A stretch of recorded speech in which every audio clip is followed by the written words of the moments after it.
Македонија и земјите од регионот секоја година водат мртва трка за тоа кој има позагаден воздух. Состојбата во животната средина воопшто не е на завидно ниво.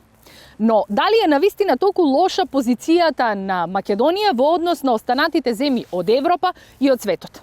Дома разговараше со авторот на извештајот на новиот глобален еколошки индекс, Захари Венглинг од Центарот за еколошки политики и право на ЙЕЛ.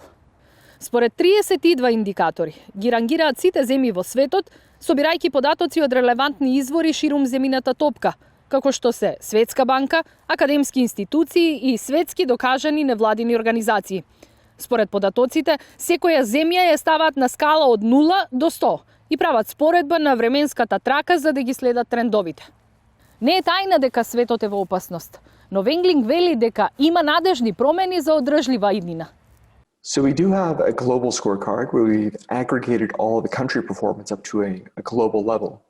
And it won't be surprising to learn that the Earth faces many challenges. The state of many of our ecosystem services that we rely on have been impaired, most especially with biodiversity and climate change. Some of the trends look good. They're moving in the correct direction.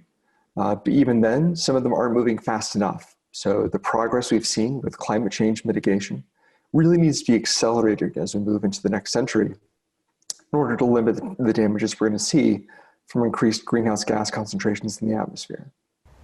Квалитетот на воздухот е жива рана, особено во зимските месеци. Граѓаните со години се гушат, а властите тврдат дека спроведуваат мерки за поздрав здив. Но колку навистина се вложува и каде е Македонија на скалата на извештајот на Центарот за еколошко право и политики на ЙЕЛ? На листата од 180 земји, Македонија е на 145-то место по квалитет на воздух. Во регионот, земјава е на последното, на 19-тото. Пред нас се и Босна и Херцеговина, и Србија, и Црна Гора, и Албанија. Comparing things over time is important so we can track what the trends are doing, which direction we're going into.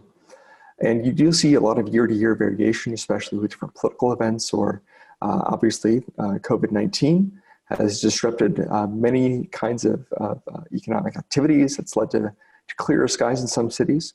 The fear is that those kinds of blips are short-lived. So looking over the longer term, we do look, I think, mostly at a 10-year trend within the EPI. And we'll see things like a lot of greenhouse gases. The rates of the emissions are coming down overall for many of those, which is welcome news. Граѓаните на Македонија пијат релативно квалитетна вода. На листата од 180 земји, нашата се наоѓа на 51-то место. Најважната течност со подобар квалитет ја имаат босанците, со полош албанците. Со буквално иста позиција, Македонија е на табелата и во однос на тешките метали во природата. На 48-то место сме во менаџирање на отпад.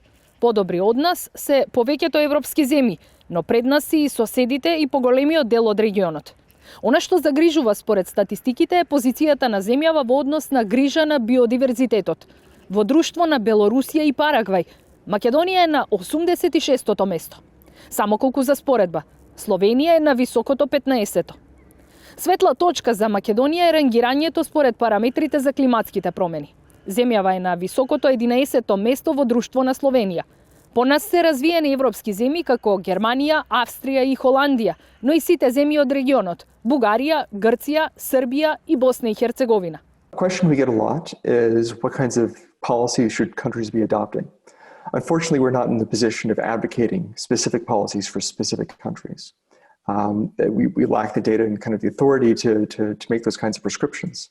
And also, I think that is really something we'd like to leave up to countries as part of, how they envision themselves progressing. What we can do is urge countries to take a true, accurate stock of where they are, to figure out what the data are telling them about what conditions are, where their priorities should be, and also point them in the direction of who they consider to be their peers. Who is a country that looks like, for example, Macedonia, that has successfully tackled some of these problems, and what can be learned from that? Секоја планина, своја тежина, а секоја држава со свој ум ги решава проблемите. Како Македонија се справува со своите, никој не може да води сметка, но имајќи ги податоците, можеме да ги искористиме како упатства за креирање на корисни политики за иднина.